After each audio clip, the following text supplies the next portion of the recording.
Hey everyone, ErikOnPaper here, and I'm not actually Erik, I'm an alien possessing Erik's body, so this episode might be pretty entertaining. No, I'm just kidding, it's a boring one. Hopefully I'm kidding about that too.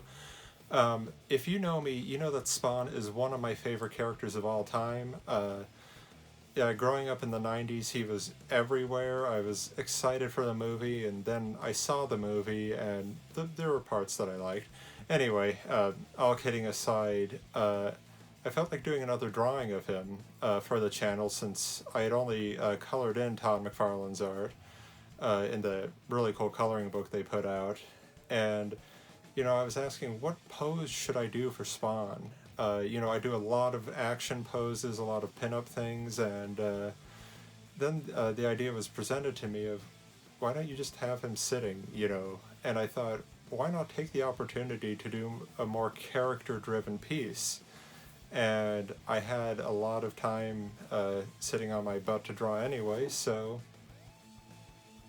this was another infusion drawing that I did, but since they took a lot more time than normal, I had a chance to really go to town on the pencils. And you've all seen me ink before, and I've already discussed the technique, so what I thought I would do is talk a bit more about storytelling here, in the fact that with Spawn sitting, I didn't just want him to look bored. You should never have your characters looking bored. Unless it's like really crucial to the story, and even then you can do so many things to make the panel interesting. And in this case, I thought it would be interesting to show Spawn's duality. Like for the my favorite run of Spawn is in his early days, where he's still pining for Wanda.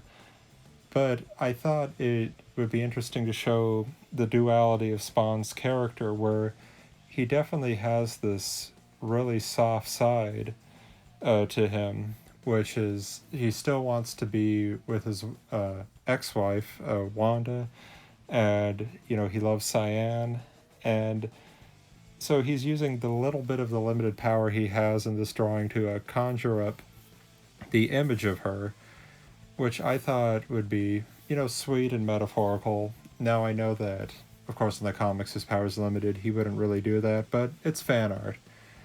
And at the same time, I thought with the duality, if we have Wanda's like a projection of her head there, Spawn is an exceptionally brutal, gory character. So let's have some of his enemies' heads on spikes in the background to show like the obviously the dark, grim, violent side of him. So I put Clown in the background because he's probably the most iconic. And then I put Overkill in there because I love the character, and if you're reading the comic nowadays, I was excited to see him return. Felt kind of bad about what happened to him. Again, no spoiler alerts, but still, it was really cool to see Overkill again. And with the style I'm going for, especially with the inking. Oh, and yes, I did make a goof in that I had his cape going through the projection. So a little bit of whiteout will take care of that.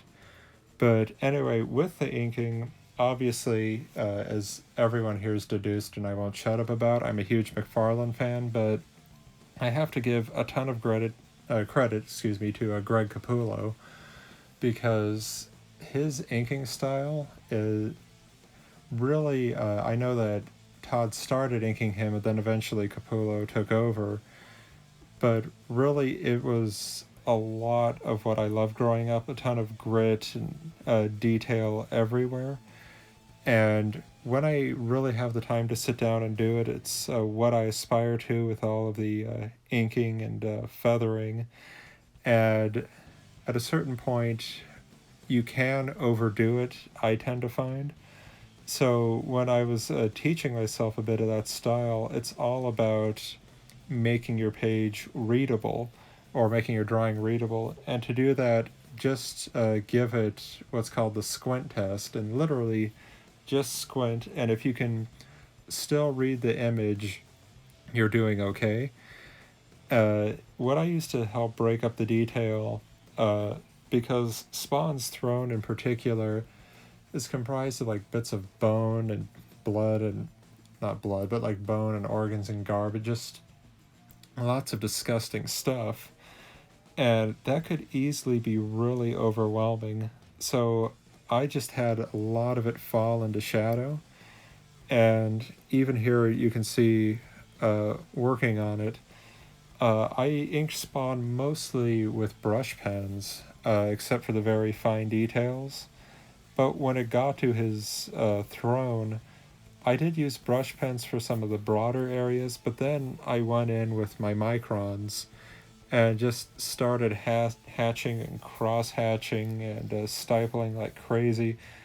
And that texture really helps sell the griminess, grittiness. And for the chains too on Spawn, as much as I love the Kurotake brush pens, I admittedly didn't have the patience to get extra thin lines with them. So that's what I went in with the Micron for. And I will be taking this piece to colors in a bit, but not this time. Just deadlines on other projects and things like that that I need to catch up on. But sometimes you have to do a drawing for practice. So when you go to your clients, you can say, hey, here's some of my latest work I've upgraded. Because if you signed an NDA and other stuff like that, well, you can't really show your clients the work that you've been doing without violating a contract. Anyway, here's Spawn inked. Again, Spawn was a lot of fun to draw. I enjoy the character immensely. And if you like what you see, please consider hitting like and subscribe, but then actually do hit like and subscribe. There's a lot more art on the way. I am now free for commissions. So if there's anything you want to see, let me know in the comments or write me at ErikOnPaper@gmail.com and we can work something out. And in the meantime, keep telling your stories, but mostly commission me.